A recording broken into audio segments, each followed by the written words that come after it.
Good day, everyone. We are Group 15, and today we will present our report about the autonomous region of Muslim Mindanao. This region is known for its rich culture, history, and traditions of the Muslim communities in the Philippines. Area and location. The region is located at the southwesternmost tip of the Philippine archipelago. It is bordered by Lanao del Norte and the Sulu Sea in the north and northwest, Bukidnon and Cotabato in the east, and Sultan Kudarat and the Celebes Sea in the south. Geographic profile.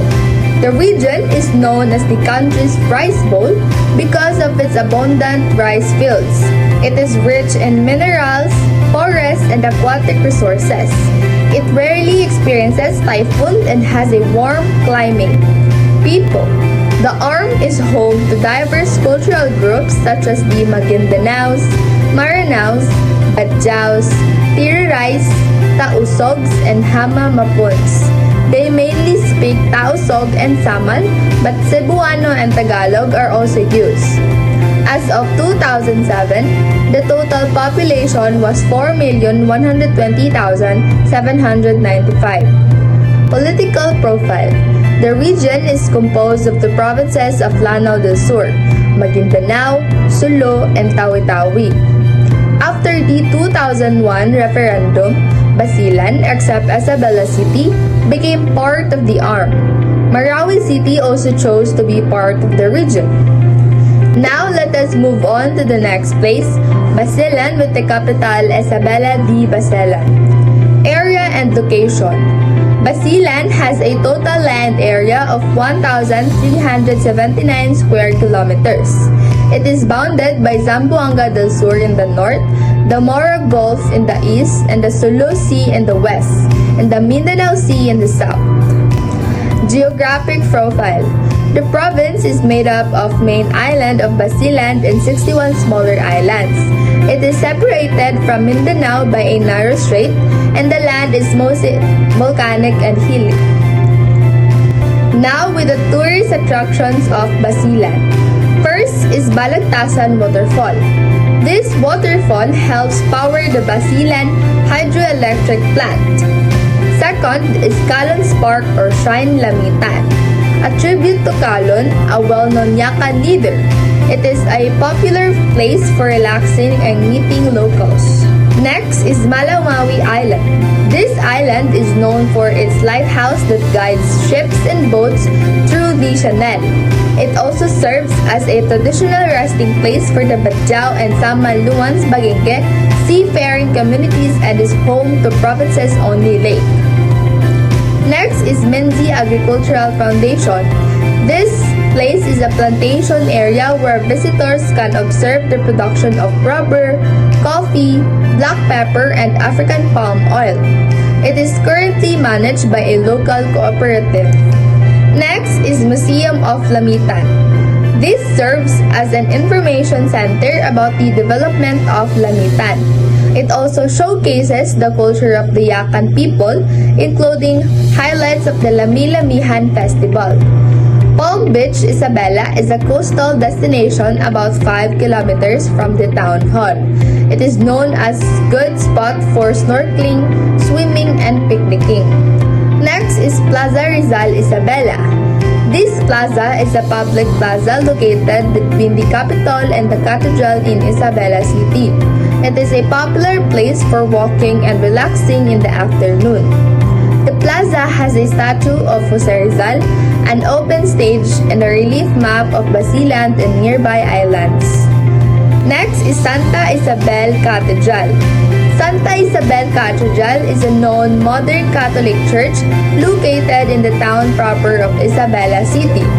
It is dedicated to its patron saint, Santa Isabel.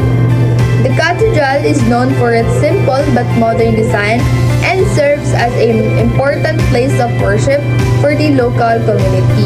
Mandang Beach, which is situated 4 kilometers away from Isabela town proper. The journey to this swimming spot is quite scenic as it takes you through charming coconut plantation, small rice field, and fish pond. White Beach Malamoy Island is presented as a lovely with streets of sand. This beach is an ideal spot for a variety of activities including swimming, sunbathing, and fishing, promising a relaxing, enjoyable experience for visitors. Mindanao. Number 1 is Lanao del Sur, capital of Marawi City. Area and location: Lanao del Sur has a total land area of 3,850 square kilometer. It is bounded on the north by Lanao del Norte, on the east by Bukidnon, on the west by Illana Bay, and the south by Maguindanao and Cotabato. Lanao del Sur forms the western portion of the extensive plateau of northern Mindanao, coastal plains, and rolling hills. Adjoining the Illana Bay, give way to mountain range along the Cotabato boundaries and lowlands along the east toward Bukidnon. And Lanao is having 4 tourist attraction. Number 1 is Barurao Spring, Balabagan. Number 2 is Mount Mupo near Lanao Lake. Makita nimo dire ang Lanao Lake pag naka sa taas. Tapos number 3 is Breshware Factory, Tugaya. And lastly is the Sleeping Lady, Lanao del Sur. Maragay po siya kanang sleeping dinosaur pero mas nindot nila siguro kay blue. And number 2 is Maguindanao, capital Kultan Sudarat. Maguindanao has aggregate land area of 5,474,000 square kilometers. It is bounded by Cotabato on the north, by Lanao del Sur on the east, by the Morog Gulf on the west, and by Sultan Kudarat on the south. The eastern part of the province is composed of plains crisscrossed by the Rio Grande de Mindanao. It is tributaries the western part of mountainous except for the area and around Cotabato City at the mouth of the Great Mindanao River. The climate of characterized by a more or less even contribution of rainfall through year, and weather is very rarely cloudy or overcast. And Maguindanao is having 2 tourist attraction, and number 1 is Amay Ningka Dato Piang, Maguindanao, and lastly is Rio Grande de Maguindanao. And number 3 tourist attraction is Sulu, capital of Julu. Sulu lies midway between Basilan and Tawi-Tawi in southern Mindanao. It is bounded by the Sulu Sea on the north and the west, by the Mindanao Sea on the east, and the Celebes Sea on the south. Jolo is a chief island of the Sulu archipelago. It is approximate 37 miles along from the east to the west, has an average width of 10 miles. Jolo is located 95 miles south of Zamboanga City. Sulu is having many tourist attraction, maybe 10 tourist attraction. And number 1 is American Calvary Monument, Bodato, outskirt of Jolo, Marungas Island, outskirt of Jolo. Number 4 is Mount Tumagis, outskirt of Jolo. And 5 is Maubo Beach, Paticol, Jolo. 6 Pearl Farm at Marungas Island. Tando Beach, provincial capital of Jolo. And lastly is Sulu Ethnological Museum. And lastly is Tawi-Tawi. Tawi-Tawi is the southernmost province of the city, just across in the state of Sabah in East Malaysia. The province is bounded on the north and west by the Sulu Sea and by the Celebes Sea on the east and south. The province consists of the island group covering 3,007 islands in the islet with a combined land area of 462 square miles.